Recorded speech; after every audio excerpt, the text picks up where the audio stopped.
Hello guys, hello Gemini, welcome dito sa aking channel, Kapalaran 888. Welcome guys. Alamin natin kung anong messages, vibration, kabay energy para sa lahat. At ay general reading, so pwede kang makaresonate, gamitin mo yung intuition sa panonood. Okay, Gemini.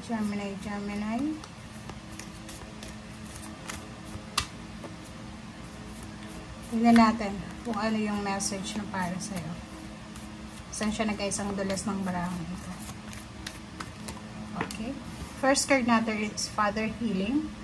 Your personal power increases as you give any father-related issues to heaven. Comment down below if meron ditong mga Gemini na may mga father issues or may mga issue kayo sa iyong magulang, lalaki. Kapatid na lalaki, babae ka, asawa mo na lalaki. Yung masculine energy ay hindi masyadong balanse sa'yo. So, if meron kang issues sa magulang mo, especially sa tatay mo, sinasabi na kailangan mong ayusin ito as soon as possible. Kasi, yung connection ng magulang natin sa success natin is napakalapit niya. Okay? Minsan, minamalas yung mga anak na walang modo sa magulang. Yung mga anak na walang galang. So, if you have issues, ikaw na lang yung mag-meditate, contemplate kung ano ba yung dapat mong gawin. Okay? So, next is Deceit, number 25. Nakikita ko siya dito na may possibilities na pwede kang ma-scam, pwede kang maloko. Sa relationship, pwedeng maloko ka. Trabaho, sa mga offers, lalo sa mga business na, online businesses na pwedeng i-offer sa'yo, mag-iingat ka, Gemini.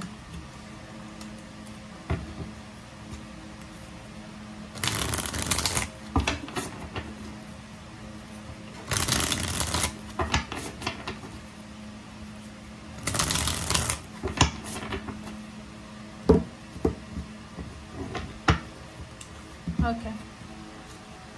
Page of Swords. Nakikita ko sure dito yun.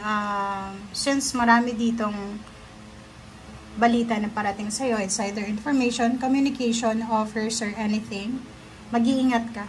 Kasi nandito yung deceit eh. Diba? Sinasabi sa'yo dito ng Page of Swords na anumang messages or anumang offers na posibleng ibigay sa'yo in terms of paperwork yan. For example, mga kailangan pirmahan, may ilalabas kang pera, pag-isipan mong mabuti kasi pwedeng maging subject ka, biktima ka ng scam. The Chariot, merong Gemini na makakatanggap ng offer from long distance.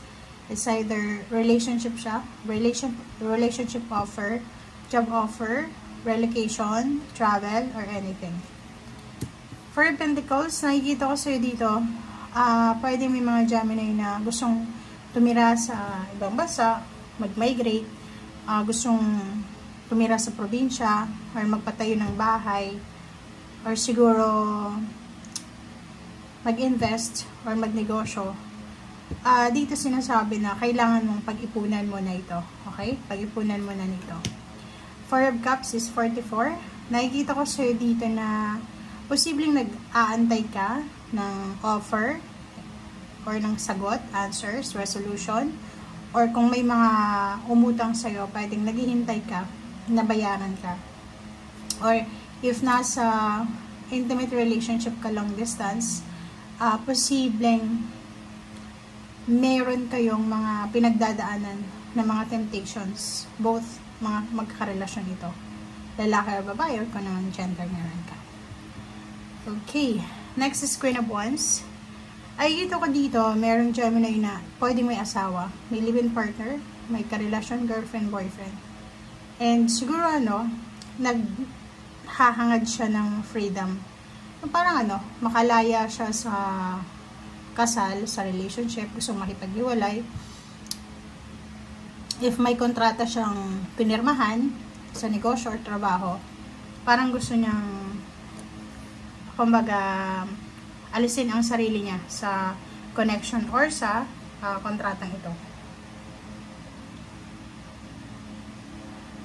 Meron sa iba dito, if you're woman, diba? So, meron mga possibilities ng pregnancy, new relationship, new place of work, new business ideas, new health regimen, mga fertile ideas. So, pwedeng may magbubuntis or posibleng makabuntis.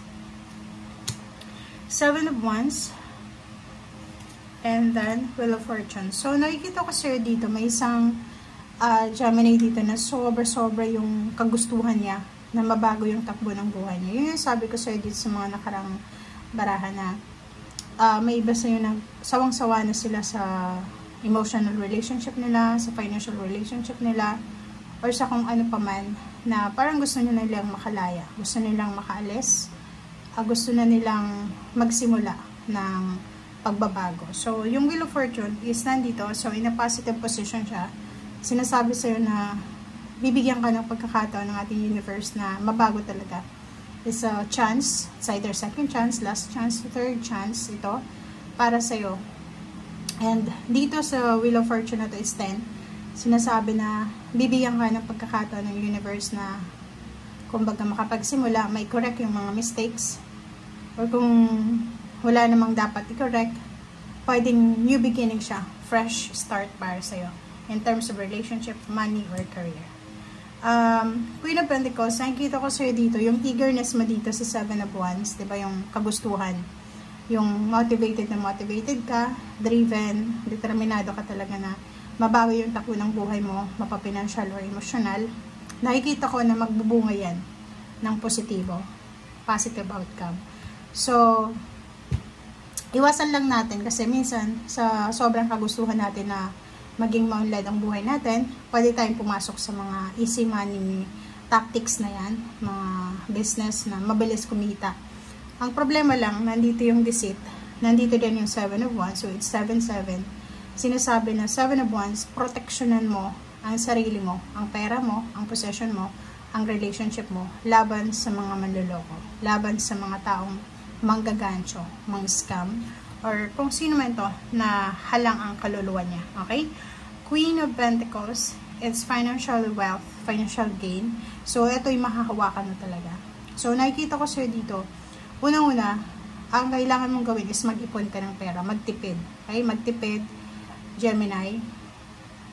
Pangalawa, wag agad-agad magtitiwala. And pangatlo, i-welcome mo lahat ng pwedeng mabago sa buhay mo, but maging matalino ka. Huwag kang pipirma ng isang papeles na hindi mo binabasa. Huwag kang mag-a-agree sa isang agreement na hindi mo gusto. Okay? Thank you guys. Bye!